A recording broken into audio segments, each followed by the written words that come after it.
everybody, I am Mango Thunderslice, and today's video is, my answer to injection-worshipping boomers and commies.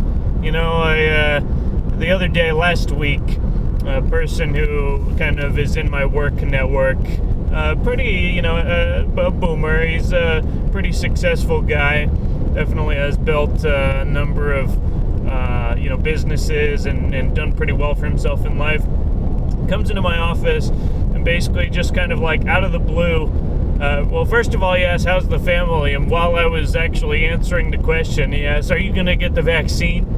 The COVID vaccine? And I was like, or he said, have you gotten the COVID vaccine? And I was like, no. And he's like, well, are you going to get it? And I was like, no, probably not. And it basically just goes into kind of this lecture of, oh, that's a bad idea. Oh, you should really get it. And, I know a guy who didn't get the shot and he got COVID and he took it. He went home and he got his kid sick with COVID and it just basically went on this whole thing and, starts telling me to read a New York Times article about the lasting effects of the disease and all this stuff. And he's like, it kind of caught me off guard because he basically just walks into my office and starts lecturing me about the vaccine. It was kind of just like, there were so many things I wanted to say, just like, all these things running through my head, like, motherfucker, are you serious right now? Am I going to get the vaccine? It's like, if you only knew how much of a full-blown anti-vaxxer I truly am, sir, you would just, it would drop your jaw, old man. And he's like, you could take it home and get your kids sick. And, I paused for a second, and what ended up coming out of my mouth was, well, kids get sick. Nothing new there. And realistically, again, in the statistical data, it's not a threat to kids, right? It's not a threat to young people. It's not a threat to healthy people. It's basically a threat to elderly people with pre-existing conditions, the same as flu is a threat and a number of other infectious diseases that have existed since, the dawn of time, as far as we're aware. And it's really, of course, reaching a fever pitch right now. You got the Dalai Lama getting the vaccine. You got all the left and the liberals saying get the vaccine. You've got Trump out there saying get the vaccine. It's this full court press, like, Obama and Bush Jr. and Clinton are all out there, get the vaccine, right? Because if they tell me to do it, then I'll surely do it, right? It's just so absurd. Dr. Fauci, the quack, has been elevated to celebrity status for no good reason at all. And again, it was this guy, like this time last year, who was saying there's no reason for people to wear masks. These people who are walking around wearing masks, it's unnecessary. You need to save them for the people who need them in the hospitals. And it's like, and now Dr. Birx, his assistant, is out there throwing Trump under the bus, saying that there's hundreds of thousands of lives that could have been saved. It's like, bitch, you were in charge. It's your fault, if anyone. Like, it's just amazing the amount of shenanigans that is going on around this whole thing. And I've just pretty much lost patience with it. This, again, as I noted probably around this time that last year, that the vaccine is going to be kind of the singular issue that divides fifth world from sixth world, from the people who are moving forward into the ethos of the Aquarian age versus those who are locked into the age of Pisces. And this very, very, a wall is going up between them. And, once this whole passport thing, which now the potato administration and the Harris administration is rolling out, right? As, again, Alex Jones has been prophesying for, decades, essentially, and especially in the COVID era, that this passport will be used as essentially, sort of a mark of the beast type thing, that you'll be excised from society and cut off from various venues if you don't show your papers and prove that you have received the jab. And I read a little short story this morning, and I'll probably put the link down below, called The Great Unvaxxed, and it's kind of like a fictional little story about the road ahead of us, and about how people who refuse the vaccine are going to be kind of, again, excised from society, and that there will be two parallel worlds. There will be those who live in the urban centers who are subject to the control matrix, and life will become virtually impossible for them who don't actually comply and get the vaccine and play along with the game. And then there will be those who basically go off-grid in rural communities, and they'll live as a sort of the the free renegades, and they'll eat clean organic food, and they'll procreate naturally, and they won't wear masks, and they'll sing and dance and have a good time, and again be basically off-grid, because the grid itself will be used as a control mechanism, as we saw in LA when the mayor Garcetti was saying that we will shut off the power and the gas and the utilities to buildings that basically, where the people aren't complying, right? That we will shut off your power. We will we'll go full Palestine on you and cut off your basic living necessities if you don't comply with our edict and our mandate. It's just really, really goes to show how far they will go, that the entire system will be brought to bear to force those to comply. And those who do not, basically, again, will be basically, chopped right out of the system. And so it's, I would love to preface this kind of fictional story as if, it's going to pass unless we do something. But here's the thing. It is going to come to pass. And there will be people eventually who are executed for refusing to comply with the fascist medical state. And, the question is not whether or not that comes to pass. The question is, how successful and effective will the Free Renegade Society be in basically transcending and resisting that society? Who will actually outlast the other? And again, in that sense, I'm very optimistic. They will get, I've always maintained, they will get their New World Order. They will get their Mark of the Beast. It will be created. But the question is, how many people will actually ultimately subscribe to that versus how many will choose to become a free renegade, who will live the natural way, who will basically go off-grid and maintain their sovereignty and, their happiness and their joy in life. And, I think that it's still a very challenging outlook, but ultimately, in my conversations with people, for the most part, this boomer and the original story notwithstanding, I think that a lot of people are really coming to their senses on this, and people, again, who never, ever, ever would have called themselves an anti-vaxxer, are now basically becoming an anti-vaxxer. And, a lot of them will still do the, ubiquitous premise of, I'm not an anti-vaxxer, but it's like, am I an anti-vaxxer? You bet your bottom fucking dollar, sunshine. No, I'm not going to waffle on this issue. And it's been clear as day to me. Again, back in 2019, before this whole thing got started, right, California passed their mandatory vax law. I uploaded videos where, I was there on the Capitol, steps and the lawn out there, fighting it and protesting it. But ultimately, these people in the state legislature, these liberals, don't actually care about the will of the people. They care about centralizing their power. And again, that's what communism is. To those who think, all communists are, philosophers of Karl Marx, no, they're just people who want to centralize power. And even the Marxists who pontificate endlessly about Marx and Engels and all these different philosophical works, quote unquote, they're all basically intellectual lightweights and, knuckle-dragging midwits. They're very, very unintelligent. A lot of them like to use big words to make them seem more intelligent than they actually are. When in reality, the philosophy itself is nothing more than basically mob. The philosophy of the mob, which is no philosophy at all, right? Social justice, right? Social justice is the absence of justice. It is mob justice. And again, it's like in the Bible, the first instance, maybe not the very first, but the social justice is what led to Jesus' execution, right? There was no crime that was levied against him. There was no charges. And even, Pontius Pilate is like, I can't think of a reason why this guy should be tried or executed or anything. But, eventually it was like, I'll release a murderer. I got to release somebody. I'll release Jesus or I'll release a murderer, Barabbas. So who am I going to release? And they're like, release Barabbas. And again, it's very similar to what we're facing today. These, people think that, George Floyd was murdered by the cop. And again, I'm not going to say that Derek Chauvin was unequivocally a good person. I don't know him. I don't know much about him other than his rise to fame as a result of that video last year. But, the autopsy said that basically, he died of fentanyl. It was not a murder. At very most, it was manslaughter. But the guy was tweaking the fuck out. And, he hyperventilated after just, swallowing a whole bunch of fentanyl. And it's just absurd. Again, these people, release Barabbas. Do not release the good man.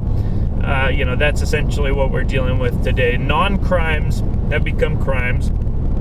And real crimes have become non-crimes, right? And the criminals are being, apotheosized into this state of just, again, celebrity status. The people who were at George Floyd's funeral, it was a star-studded event. And again, this guy is basically just a tweaker who basically foamed at the mouth because he was high on all sorts of drugs. And, I'm not going to say that he deserved to die. No, not necessarily. But when you basically, eat a handful of fentanyl, it's like it's cause and effect at a certain point. But in any case, it's the abrogation of logic. It's the mob mentality. The mob mentality is what they're basing the vaccine on, right? Oh, it's for the good of the colony. It's for everyone's good. So if you don't get the vaccine, you're committing aggression against the rest of the people in the society. That's why you should not be able to send your kids to school, because your kids are threatening. They're basically committing medical violence against the others. It's again completely just assuming that it's all benefit and no risk and no cost with this whole vaccine equation. It is not at all that simple. The efficacy is massively overstated, and the risks and the costs are massively understated. And again, I did, videos on the rest of the vaccines. Funny, again, for those who wouldn't be an anti-vaxxer, but are opposed to the COVID vaccine because it's got a 99.8% survival rate. Oh yeah? Now do measles. Now do mumps, bro. Check the survival rate on those. And it's funny, again, people on social media have challenged me on that point, like, oh, mumps is rubella is very life-threatening. I'm a nurse. And it's, again, you go to the data, and even in malnourished sub-Saharan Africa, again, rubella is basically 99.8% survival rate. None of these are threatening diseases. I mean, maybe smallpox, but again, it's also fallacious to assume that there's no other treatment for these things beside the vaccine. And a vaccine isn't even a treatment. Even in the dogma, it's just a prevention. But it's funny because they'll give you a tetanus vaccine when you got cut by a rusty nail or whatnot, just as a preventive. But even in the so-called science of the tetanus vaccine, the toxoid basically immune response doesn't start until 2 weeks after you get the vaccine. So it's like they give it to you as a preventative, but the prevention is slower than, it's too slow to even make a difference if you actually were to contract tetanus. So it's all basically, again, this religious dogma to replace actual religion, right? Faith in the structures that were created by God with faith in the structures that were created by man, regardless of whether or not they can actually be demonstrated to be effective. And again, the science behind them is completely erroneous, completely fallacious. They do not do true placebo tests. They test it against other vaccinated population. And then they say, oh, see, they're as messed up as the rest of the population, so therefore the vaccine is safe. But again, you look at the baseline standards of these severe adverse events, and you're like, there's no way that that's a placebo. When you literally a huge percentage of your so-called control group is having severe adverse events, and you're saying, oh, see, it's normal. It's not normal. It's data manipulation, and it's pseudoscience. It's cherry-picking results to suit a preconceived conclusion. It's the opposite of science. Again, part and parcel for relativity and global warming and all the other bullshit. It's all just basically cherry-picking of data to suit a preconceived narrative and conclusion. And, ultimately, again, the symptom, the long-term effects of COVID, it's like the main long-term effects are because, again, not of the virus, but of the cytokine storm of your body's immune system going into overdrive. in response to the pathogen, and your white blood cells essentially go and start ripping apart the tissue while they're, it's like spray and pray, trying to fight the virus. But in the end, it ends up destroying the body's tissue. So if you can control the cytokine storm and modulate the body's immune system, you can control the long-term effects. Again, you don't need the vaccine to achieve the mitigation of long-term effects and the severe symptoms. And one of the things that can modulate a cytokine storm is, basically cannabis, and that's been demonstrated by scientific studies. It's just absolutely absurd. The entire narrative. It is a point of faith, an article of faith, and just something that is not even about the vaccine of the pandemic. It's just about compliance. It's about submitting to the authority and submitting to the narrative. And Biden's CDC director, this freaking loon, comes out, I believe it was like yesterday, and or maybe the day before, and she's like, I'm gonna throw away the script and I'm gonna just speak to this common feeling that I have of impending doom. And she's just basically like just this incoherent, just hysterical woman talking about how I just feel that it's impending doom and there's gonna be a fourth wave and there's more cases. It's just a complete fucking charade. And, again, it's like the idea that this is an authority person who we're supposed to take seriously when this is the way that she's presenting herself. She says, we're so close. I want to get through it just as much as the rest of you, but we all have to get the vaccine. And again, it sets up the narrative so that if there's any resurgence in cases of any kind, then it's the anti-vaxxers' fault for not just complying and submitting for the good of the colony. It is nonsense.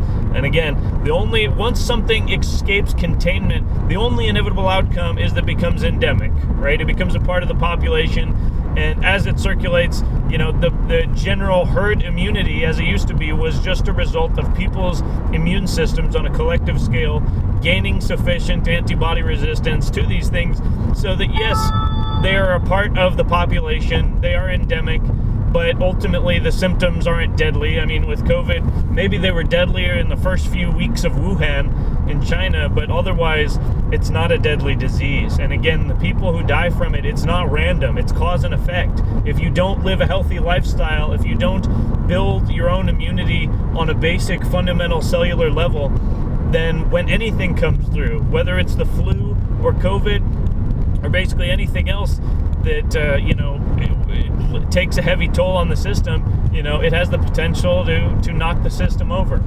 And that's just a reality of life. And again, why it's very important to eat clean food, nutritious food, to drink clean water, to, make sure that you ground yourself, bare feet on bare earth, that you take, supplements to help even, go beyond what mere nutrition can do. In my tea every morning, I take reishi mushroom extract, chaga mushroom extract, and lion's mane mushroom extract. These are things that, in ancient China, they called the mushroom of immortality. And, there's these compounds within them that are very, very nutritious on a cellular level and make sure that the body's lymphatic system and immune system can function at an optimal level.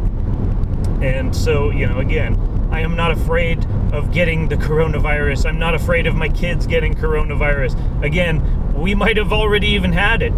We don't even know, because ultimately, one way or the other, it wouldn't have any severe symptoms, because again, it's just how it works. Again, even like, the girls were kind of sniffly within the last couple weeks, and I didn't get anything, right? It's just, now that I've basically stopped with the cannabis, I don't have the cannabis hyperemesis syndrome, which I realized that the only times I've been really sick in the last few years, I realized after all that was that it wasn't even because of a pathogen, it was because of CHS, and it was basically because I've just used too much cannabis for too long. But now, again, it's been, 4 months of basically abstinence from cannabis, and, again, it has been a beneficial decision.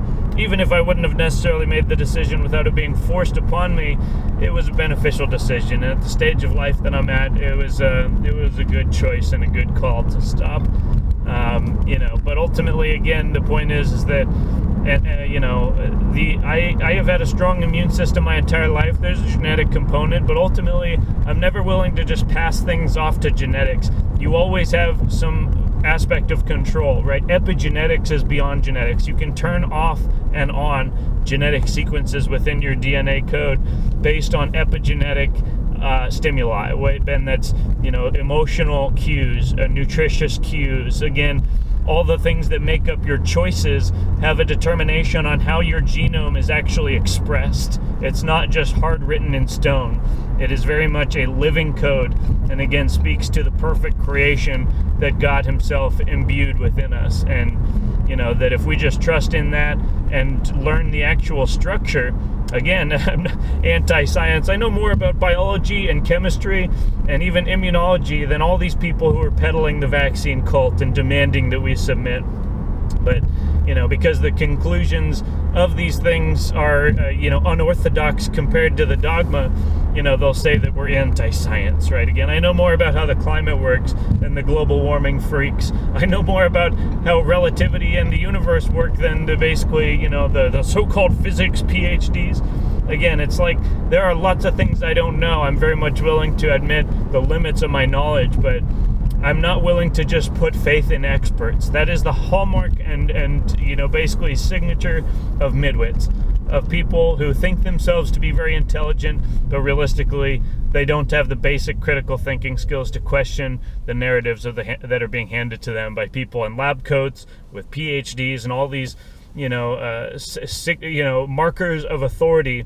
But ultimately, if you can't understand it and explain it simply, then you don't have a grasp of the subject, and there's no reason that I or anybody else should take you seriously. And when they try and make up for the fact that their narrative is incoherent by doubling down literally and saying, oh, you just got to wear 2 masks because 1 mask isn't good enough. And they say, oh, the flu has been eliminated because people are wearing masks and social distancing.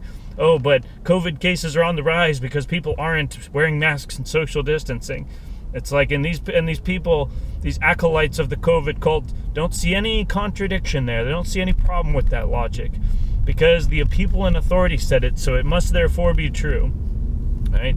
It is all absolute nonsense, and I will not be subjecting my family or myself to this nonsense at any point in time. And again, we will be the free renegades. We will live off-grid. We will do whatever is in our power to basically almost voluntarily excise ourselves from the society so that there's no real power that these people can hold over us.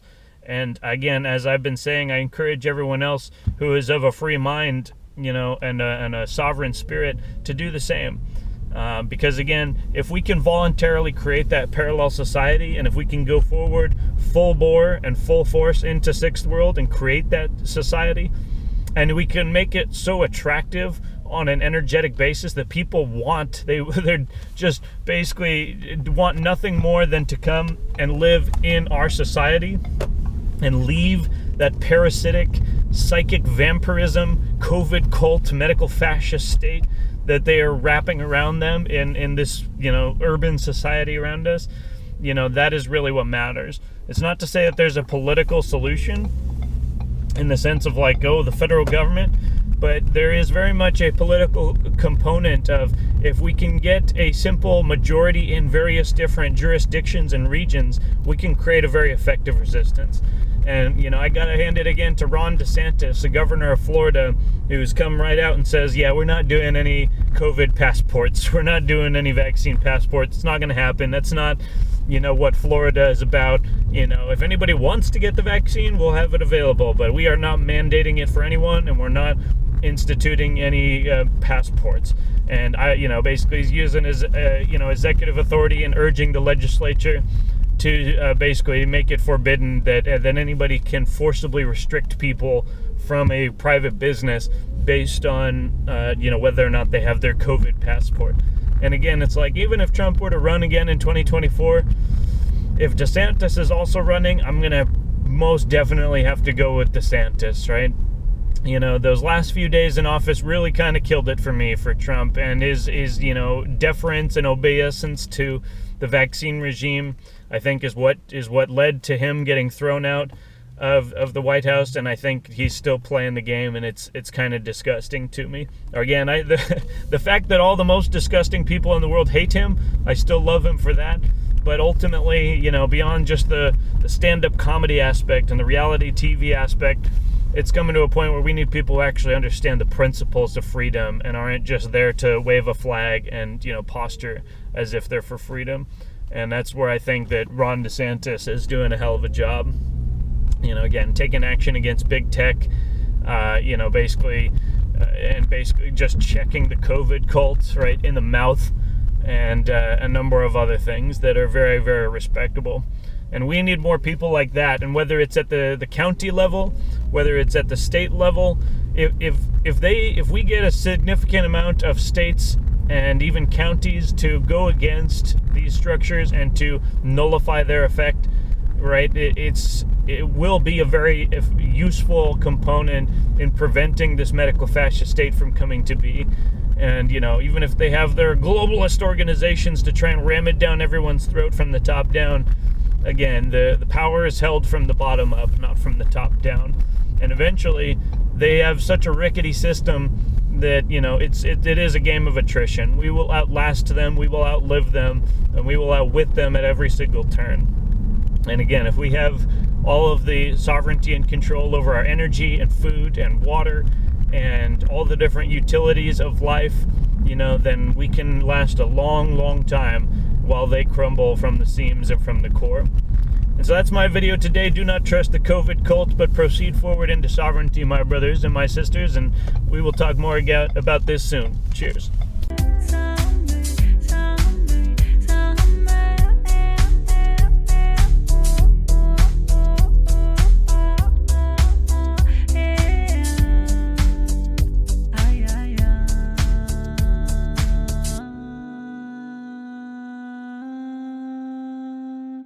Ah.